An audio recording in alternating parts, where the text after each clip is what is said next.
un dîner encore une fois exceptionnel, non pas seulement parce que c'est le premier dîner de la saison 2016-2017. Traditionnellement, le premier dîner de la saison est consacré à la présence économique française dans l'océan Indien.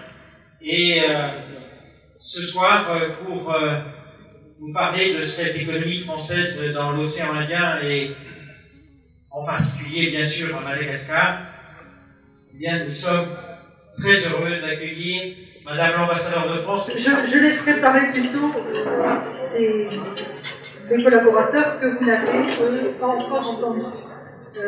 Ces quelques propos introductifs pour vous dire que l'océan Indien, la cohésion, la cohérence de l'océan Indien reste une priorité, une de mes priorités ici.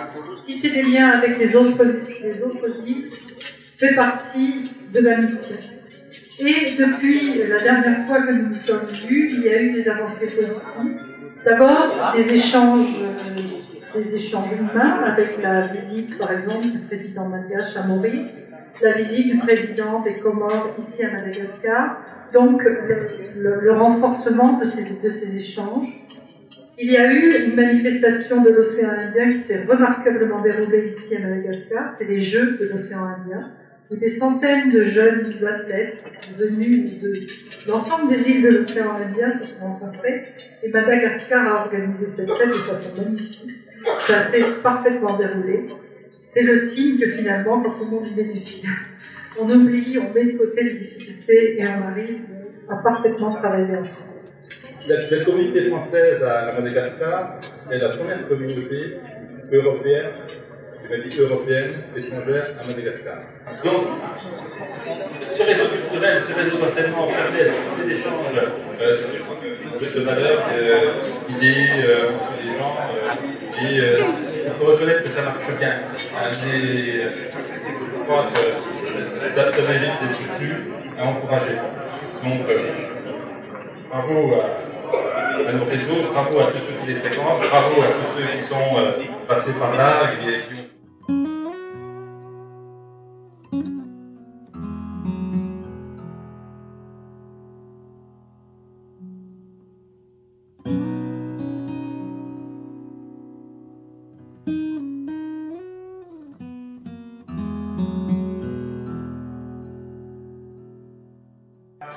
Et dans cette partie du monde, dans une situation unique que l'on n'a pas réussi à dupliquer ailleurs.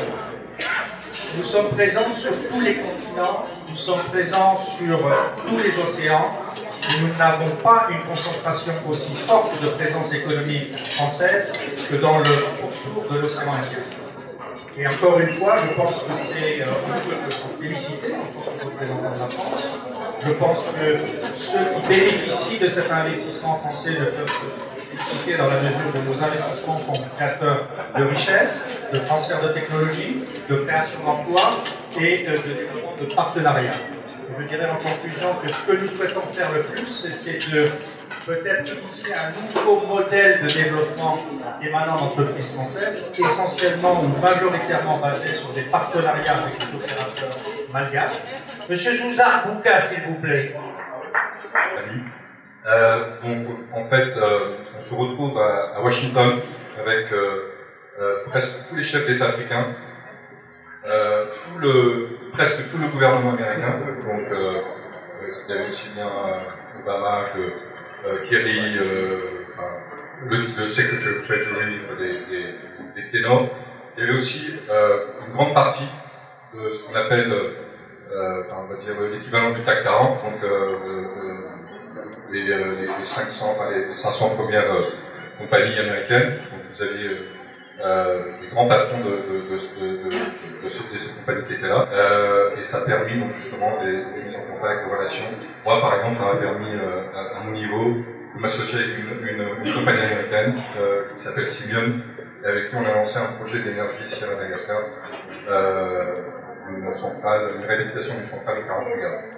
Donc pour vous dire, oui, ça marche. Les détails là pour faciliter le contact, la mise en contact avec du côté du secteur privé.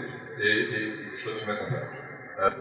Voilà, il y a un salon qui est organisé à l'occasion de ce sommet. Et j'aimerais bien que Michel vienne nous en dire un petit peu plus. Michel, c'est à toi. En réalité, ce sommet de la francophonie est un événement de classe mondiale. Ça n'aura échappé à personne. Et le secteur privé veut pouvoir avoir une occasion d'affirmer sa crédibilité en étant en mesure de pouvoir présenter une vitrine du savoir-faire à Madagascar. Cette vitrine, présentation du savoir-faire malgache, s'associer et associer le secteur privé à l'idée de pouvoir essayer d'être partie prenante de cette initiative qui va aider à ce qu'on puisse rompre l'isolement économique de Madagascar. Et ce soir, nous allons encore élargir notre panel de partenaires avec une association que va vous présenter Franch. Oui, alors le groupement des femmes entrepreneurs de Madagascar est un groupement qui rassemble 12 associations dans tout Madagascar.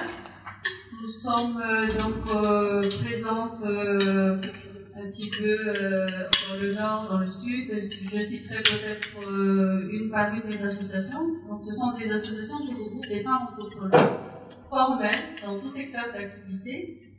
Toutes ces associations regroupent bien évidemment donc des femmes entrepreneurs formelles de tout secteur d'activité, tourisme, agroalimentaire, services, mines, tous les secteurs d'activité tout confondus.